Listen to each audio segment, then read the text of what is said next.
The Suicide Squad isn't so much a reboot or a sequel to 2016 Suicide Squad as it is a complete do-over, and this time they knocked it out of the park. In fact, this irreverent, ultra-violent romp is DC's best film in years. Any questions? And? Yes, that is your hand. Very good. The Suicide Squad lives up to its name in gruesome fashion. We've come to expect that costume heroes and villains will have some plot armor so they can show up again for the next franchise installment, but the characters of this film enjoy no such luxury. It's made abundantly clear that no one in its colorful cast is safe. We're all gonna die. I hope so. That gives it a rare sense of danger, similar to the glory days of Game of Thrones, where any scene could have been your favorite character's last. And when these characters get killed off, it's not pretty, as director James Gunn taps into his early days as a gross-out provocateur. They don't just go down. The thoroughly R-rated movie seems to revel in seeing them get sliced and diced, with no detail spared in the chunky bits of viscera. These over-the-top deaths are sometimes shocking, sometimes hilarious, and other times gut-wrenchingly emotional. But they'll always evoke some kind of significant reaction, and that's what makes it all work. In this way, the Suicide Squad allows Gunn to lean into everything he does best. He masterfully weaves action and drama with wit and humor, and while we've seen that from the Guardians of the Galaxy director before, there's something more ingenious at work here. While the film may be a superhero war caper on the surface, underneath it's a fascinating examination of DC's bottom-of-the-barrel baddies. Even the weirdest of the weird, like Polka Dot Man and Ratcatcher 2, are shown to have depths worth exploring.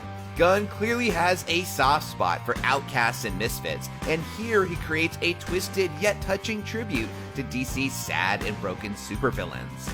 Gunn has previously professed his love for the classic Suicide Squad comic book run by John Ostrander, and while the movie certainly is not a direct adaptation of that story, it wears its influence with pride. The tone is gritty and tense. Viola Davis is once again a force of nature as Amanda Waller, and there are plenty of high-stakes twists and turns. Those elements are generously lathered with Gunn's crude, belligerent, and absolutely wild sense of humor, which is also offered to the spectacular cast.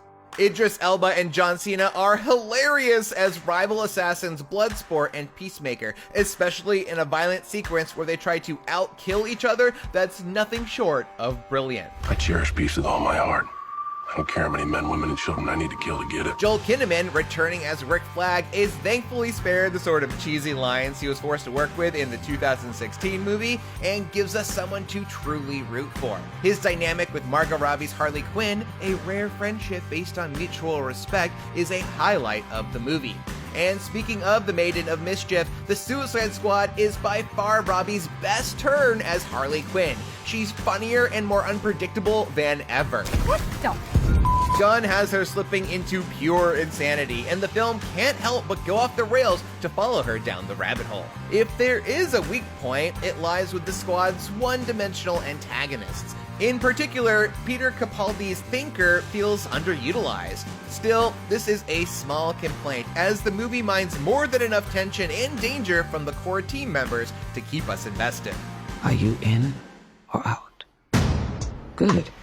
Let's meet your team. James Gunn absolutely kills it with The Suicide Squad, a bloody, chaotic ride from start to finish that finally does justice to Task Force X. It's endlessly shocking and funny, delivering an inspired showcase of DC's F-list villains.